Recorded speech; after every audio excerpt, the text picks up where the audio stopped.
আজ 25শে ফেব্রুয়ারি 2025 দক্ষিণ কলকাতার গড়িয়ার জয় হিন্দ অডিটোরিয়ামে অনুষ্ঠিত হয়ে গেল west Bengal council of higher secondary এডুকেশনের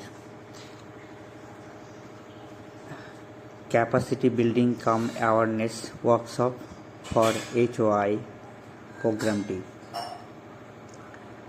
এই ওয়ার্কশপে উপস্থিত ছিলেন west Bengal council of higher secondary এডুকেশনের president professor doctor Chiranjib Bhattacharya এবং সেক্রেটারি ডক্টর প্রিয়দর্শনী মল্লিক। এছাড়া উপস্থিত ছিলেন স্কুল এডুকেশন ডিপার্টমেন্টের এডুকেটর ডক্টর পার্থ কর্মকার মহাশয়। আজকের এই ওয়ার্কশপে দক্ষিণ কলকাতা এবং সাউথ 24 পরগনার সমস্ত হেড অফ দ্য ইনস্টিটিউশনকে আমন্ত্রণ জানানো হয়েছিল। এই অডিটোরিয়ামে অনেকে উপস্থিত ছিলেন এবং সেখানে যে বিষয়গুলি নিয়ে আলোচনা করা হয়েছিল সেগুলি হলো handling of council portal, exam related activity, academic portal and related issues, student portal,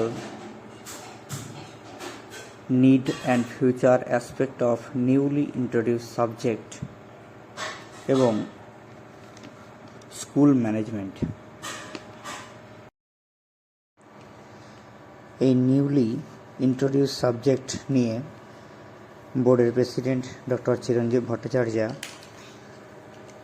বক্তব্য রাখলেন এবং এই নতুন সাবজেক্টগুলির গুরুত্ব বোঝালেন, যেখানে আর্টসের মধ্যেও সিম্পল ম্যাথামেটিক্সকে ঢোকানো হয়েছে, যার বর্তমানে চাহিদা রয়েছে,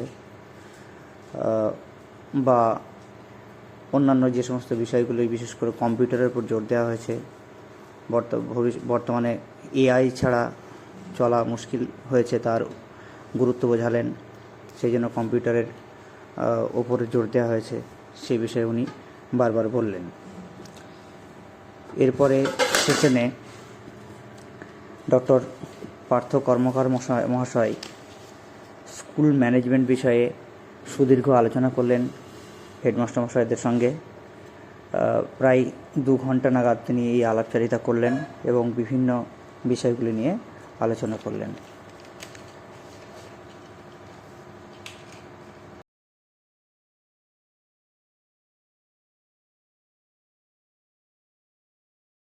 আমি শুরুতেই মাননীয় সংসদ সভাপতি মহাশয়কে অনুরোধ করব আমাদের এই যে অনুষ্ঠানের বিভিন্ন দিক তুলে ধরার জন্য এবং তার স্বাগত ভাষণ দেওয়ার জন্য। এটা কাউন্সিলের ইতিহাসে আমরা প্রথম এরকম একটা উদ্যোগ নিলাম, যেখানে আমরা সরাসরি 7000 এফিলিয়েটেড স্কুলকে সরাসরি আমরা রিচ করছি, তাদের হেড অফ দ্য ইনস্টিটিউশনসদের সাথে আমরা ইন্টারাকশন করছি এবং তাদের সাথে আমরা বেসিক্যালি কাউন্সিলের ডিফারেন্ট অ্যাক্টিভিটিস এবং মানে টু ডুজ বা ডোন্টস, যেটা ডুজ অ্যান্ড ডোন্টস, সেটা আমরা basically directly face to face আমরা শেয়ার করছি। এটা একদম অফলাইন মোডে হচ্ছে এবং যার জন্য আমরা গতকাল আমরা করেছিলাম উত্তর 24 পরগনা এবং উত্তর কলকাতা, আজকে হচ্ছে দক্ষিণ কলকাতা এবং দক্ষিণ 24 পরগনা। এরপর আমরা বাকি সমস্ত জেলাগুলোকেই কিন্তু কভার করব। হয়তো প্রত্যেকটি জেলাতে হবে না, কিন্তু 2-3টে জেলা মিলে ক্লাস্টার ফর্মে এরকম বড় কোনো অডিটোরিয়াম আমরা প্রত্যেকটাই করব, সেটা after completion of the HS examination.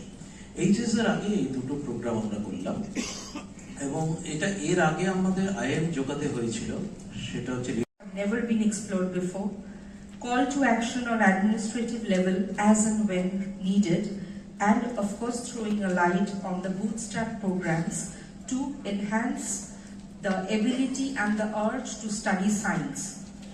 I would like to thank the entire team of HS Council, comprising of officers and staff members with special emphasis to our administrative department, headed by DS Admin and ACE Admin along with ACE Academic, for making this dream come true.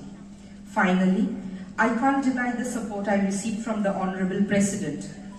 to go ahead with such a venture, and even the ever humble acceptance from Dr. Partha Karmakar, who cooperated with us in this journey to give it a shape. Today, we stand at the forefront of educational innovation and our headmaster. এবং সেগুলো যেন আপনাদের ইনস্টিটিউশনে কাজে লাগে সেগুলো আমি বলার চেষ্টা করবো।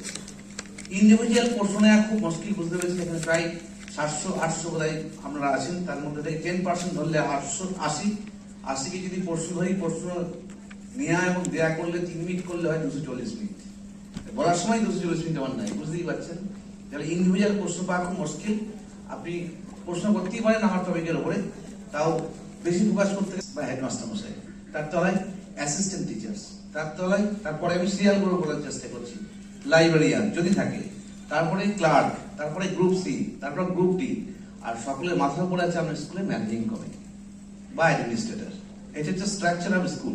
বর্তমানে গভর্নমেন্ট স্পন্সর আর গভর্নমেন্ট এডেড এই কথা বললাম, সরকারি ক্ষেত্রে স্ট্রাকচারটা পুরো অনেকটাই আলাদা।